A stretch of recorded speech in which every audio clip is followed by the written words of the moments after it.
Finalmente, The Acolyte acabou. A temporada chegou ao fim. E meus amigos, eu não sei o que assim, o que sentir direito.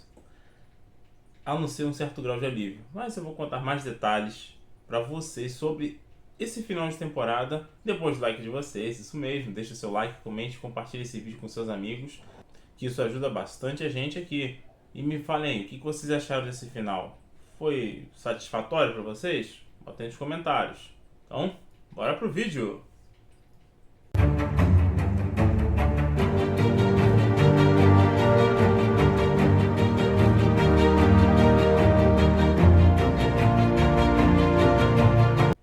Fala galera, sejam muito bem-vindos ao canal Arte Nerd, Augusto que vos fala. E hoje é mais um dia de review de The Acolyte com spoilers. Eu não vou segurar os spoilers, tá gente, porque é o último episódio, a série acabou finalmente. E eu vou explicar por que eu digo finalmente, tá? Bom, vamos lá. O episódio 8 ele já começa a partir do que aconteceu no episódio 6. Que o episódio 7 foi um retorno ao passado, né? E aqui nós temos a Osha já utilizando a máscara que pertence ao Kimir. E ela tem uma visão da força. Uma situação que vai acontecer no futuro. Bom, o futuro nem sempre é exatamente preciso, né? Essas visões da força não são muito precisas às vezes. Mas nesse caso até que foi. E com isso, o Kimir, ele até oferece novamente, né, para Osha a oportunidade de se tornar... Oportunidade, olha só, né? A oportunidade, vamos botar assim mesmo, de se tornar aprendiz dele. E ele menciona que a Mei, ela não pensou duas vezes antes de aceitar, mas a Osha nega, diz que não quer. Ele comenta isso com ela. Mas até aí beleza. E aí nós temos o primeiro Camille do episódio, que é com o Darth Plagueis. E lembra que nas teorias que eu tinha falado que ele poderia aparecer e tal? Pois é, ele apareceu. Mas assim, foi legal, né? Ver o Darth Plagueis ali, é um personagem que só aparece nos livros, né? Mencionado no episódio 3 de Star Wars. Então, ele é um personagem que não teve uma adaptação ainda na live action. Só essa, que é uma ceninha bem pequena. Mas ficou legal, visualmente ficou legal. Só que assim, só isso não bastou. Nós temos aí a continuação da situação em que o Sol, ele termina de contar a história toda para Mei e fica se justificando pelas atitudes dele, que ele sabe que foram erradas, mas ainda assim ele justifica como sendo algo necessário para salvar tanto a Mei quanto a Osha.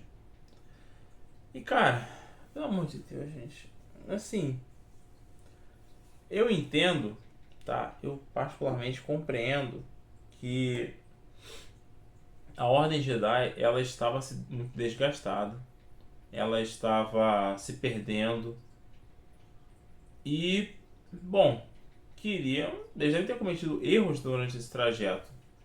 E realmente o final da Alta República foi a última fase de ouro do Jedi. Mas gente, precisava de um negócio tão bizarro assim.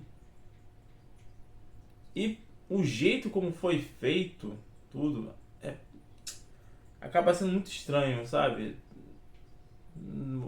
A série inteira ela acabou deixando um ar meio ruim. Essa temporada toda ela teve esse ar meio ruim de desenvolvimento dela.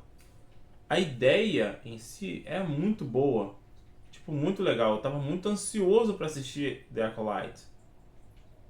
Mas sinceramente, não me desceu. Simplesmente não me desceu. E essa questão do Sol ter feito tudo que fez, o Torben, cara, a Indara, o que a Indara fez ali, sabe, ceifando vidas de inocentes, Sendo que no início do episódio mesmo ela tava lá tentando seguir as coisas de uma maneira correta, sendo o mais justa possível. E ela vai e mete aquela ação ali que, cara, é bizarro. Sinceramente, é bizarro.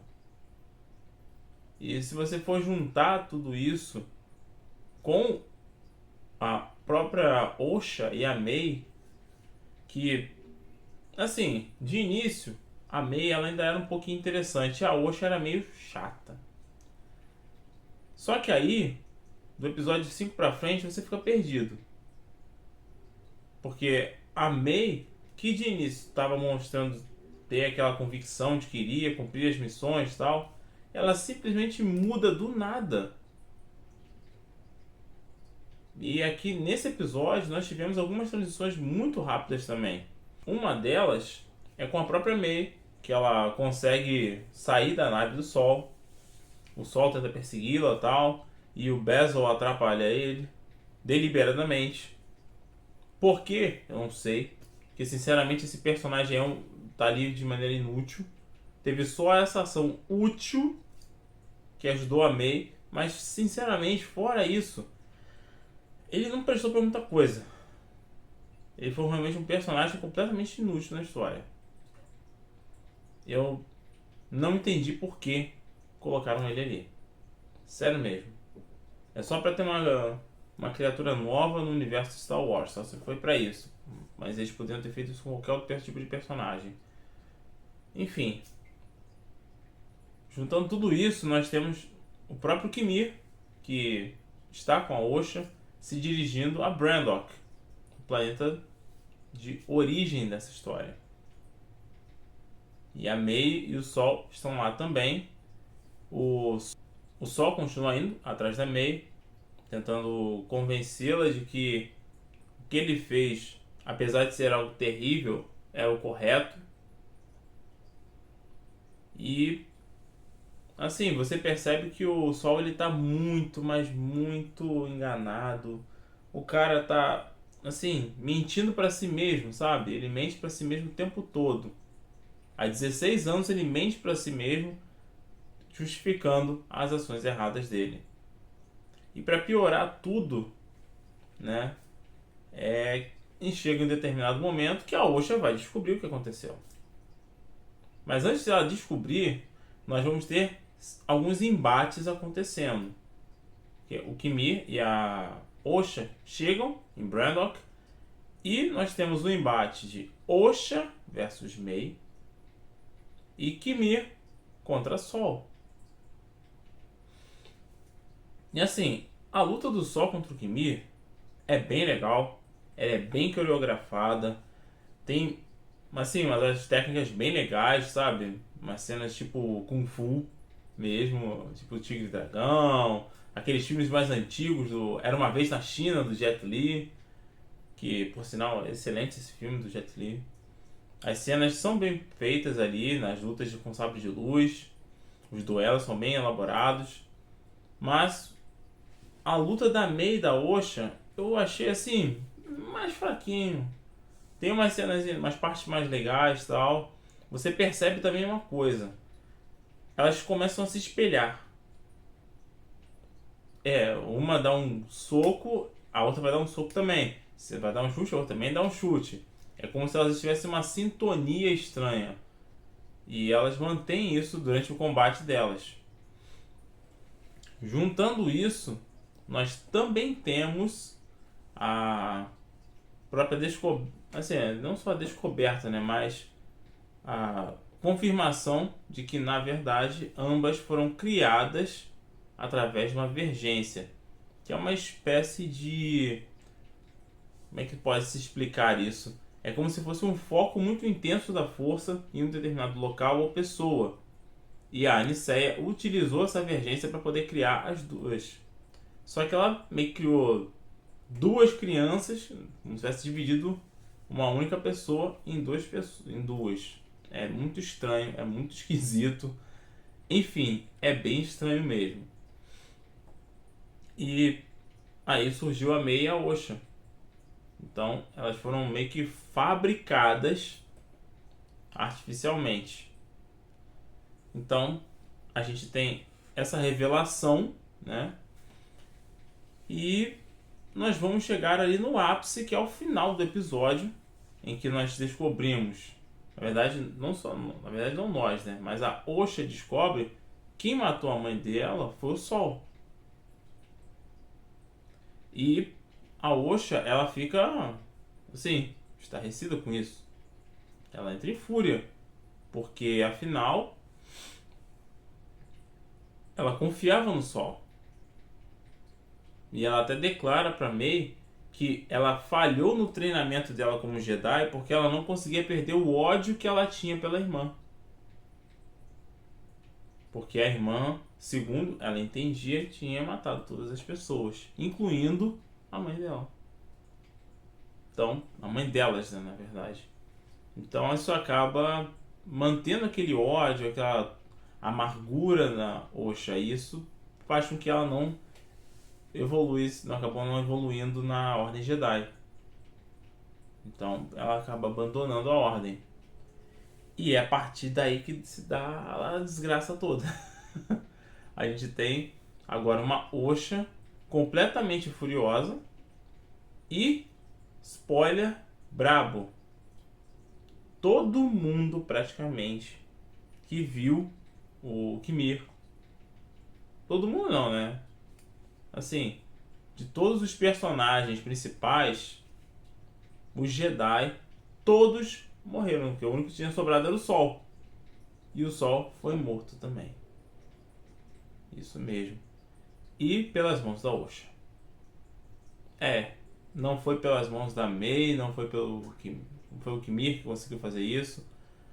Foi a Osha. Em seu acesso de fúria, ela usa o estrangulamento da força e mata o Sol. E no processo, nós também temos uma cena que nunca tinha aparecido no live action, que é um sangramento de um sabre de luz. Como assim? Existe um negócio que os Sith fazem, que é o seguinte: o sabre deles, original, geralmente acaba sendo perdido num combate, alguma coisa assim. E eles precisam sangrar aquele cristal para poder deixar com a lâmina vermelha.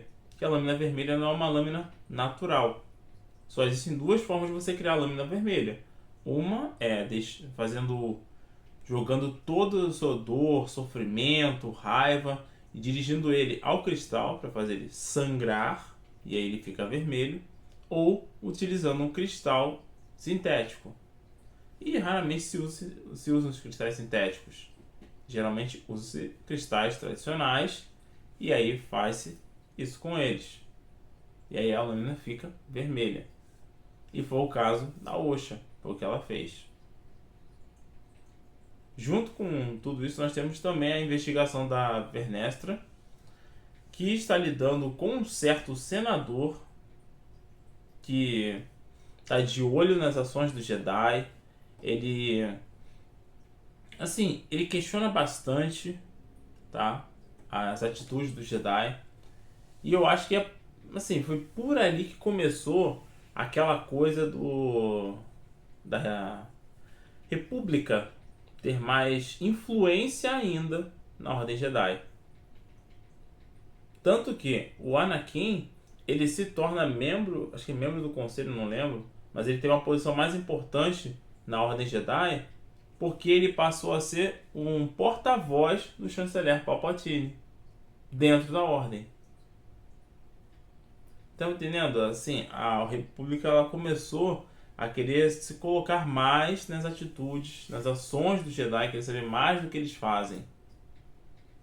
Então, provavelmente é por isso que nós não vimos na trilogia prequel outros templos Jedi assim, muito tempo fora de Coruscant, porque eles devem ter passado a colocar todo mundo em Coruscant para poder monitorar melhor os Jedi e as atitudes deles. Eu acredito que foi isso. Eu acredito. Mas, se foi ou não, é só o tempo vai dizer. Só que nós temos o final do episódio, né? Com Osha indo embora com o Kimir apagando a mente da Mei, isso mesmo. Por que eles fizeram isso? Não tenho a menor ideia. Porque finalmente a Osha e a Mei tinham se entendido. Elas tinham entendido o que tinha acontecido. Elas poderiam até ficar juntas como irmãs de novo. Mas elas decidem simplesmente se separar. E a Mei fica para trás, sem memórias. E a Osha vai embora com o Kimir. A Vernestra, ela chegou ao planeta de Brandok.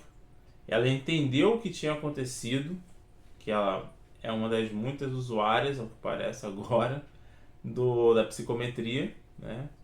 A retrocognição da força, onde ela chega no local e já entende tudo o que aconteceu, com os ecos do passado. E nessa série, não só ela tem essa habilidade, o Sol também tem. Então, se for juntando tudo, nós temos aí mais ou menos 5 personagens em Star Wars com essa habilidade. 2 na Alta República, um nas Guerras Clônicas, né? E a outra os outros pós-Guerras Clônicas, que são Cal Kestis, Ahsoka Tano, Quinlan Vos e agora Sol e Vernestra. E nós temos essa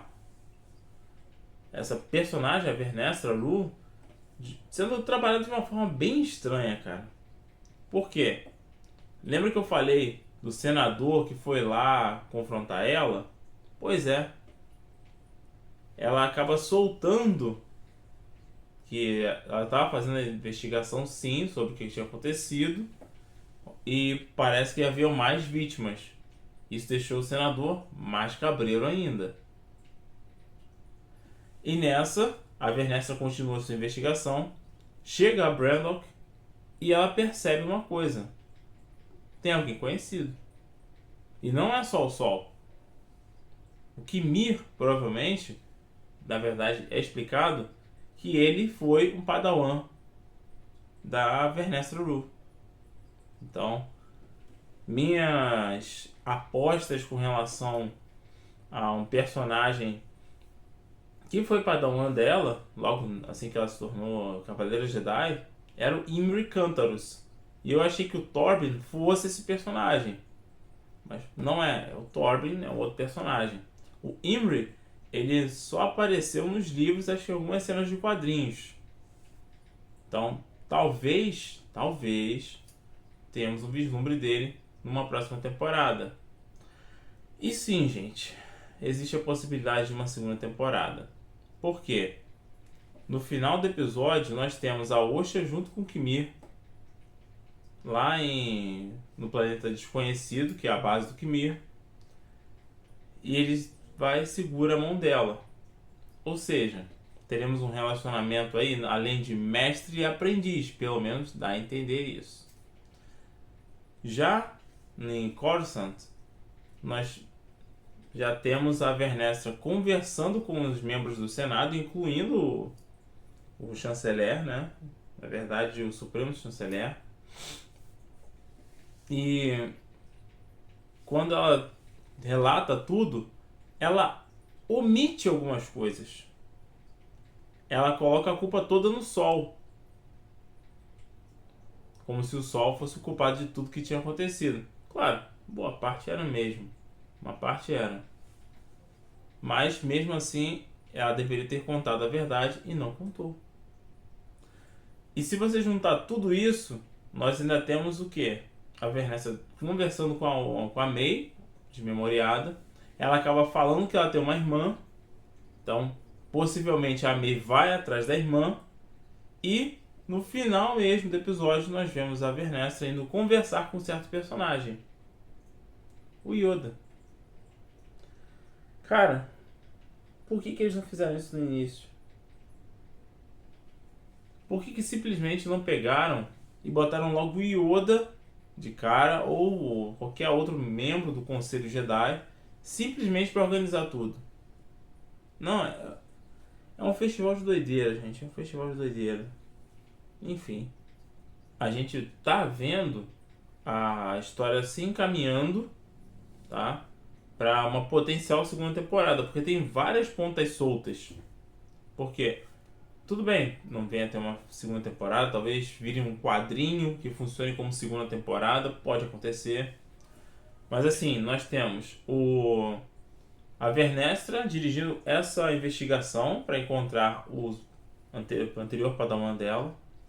A gente tem a Mei junto com o Kimir treinando. Em algum momento ela pode extrapolar as habilidades do Kimir. E assim, além disso, nós temos também a questão da Vernestra conversando com o Mestre Yoda. Será que o nosso querido Yoda vai dar algum bom conselho? Realmente ele dava bons conselhos. Mas a gente ficou com várias pontas soltas. Além do Darth Plagueis, por exemplo. Como ele vai sobreviver para poder encontrar o Palpatine. Então, são situações que foram deixadas dessa forma e sem sabermos se terá uma segunda temporada ou não. Pode ser que funcione na segunda temporada? Pode ser. Então acho que é possível que tenhamos uma segunda temporada, mas para isso eles teriam que mudar os roteiristas e a diretora, além dos diretores dos episódios. Claro, dá para salvar um ou outro ali, mas seria muito melhor se colocassem diretores mais acostumados com Star Wars, que, sabe, entendessem o que estão fazendo. E a gente tem vários exemplos de roteiristas, tá, que fizeram ótimos episódios em séries de Star Wars.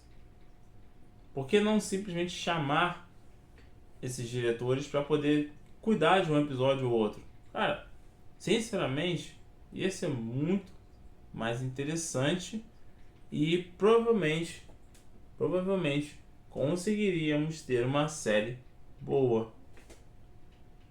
Bastava focar em gente que gosta da franquia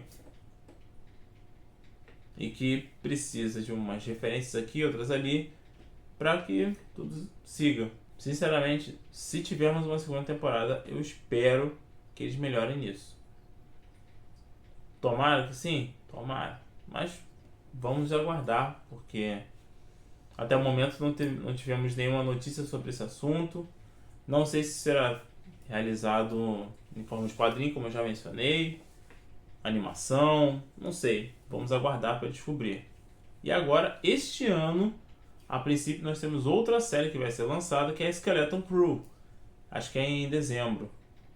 Então, fiquem ligados aqui no canal Arte Nerd para ficarem sabendo quando vai ter mais vídeos de Star Wars. Então é isso, pessoal. Espero que vocês tenham gostado desse vídeo. Finalmente acabamos a temporada de Acolyte. Vamos ver se teremos uma segunda temporada. Não sei, né, dada a repercussão negativa, talvez não tenhamos. E não sei como eles vão trabalhar essas pontas soltas. Eu acredito que isso venha a ser explicado, se não for numa série, né, uma segunda temporada, talvez num quadrinho ou numa animação. Mas para a gente ficar sabendo de mais detalhes sobre esse assunto, sobre a próxima série que virá, que é a Skeleton Crew, isso aí, vocês têm que estar inscritos aqui no canal, gente. Não se esqueça de deixar o seu like, isso ajuda bastante a gente também. E comenta aí o que vocês acharam dessa temporada. Vocês acham que foi, assim, assistível? Foi ruim? O que vocês acharam? Bota aí nos comentários, eu quero saber. Claro, compartilhe esse vídeo com seus amigos. Muito obrigado pela presença de vocês. A gente se vê na próxima. E boas séries para todos nós. Valeu!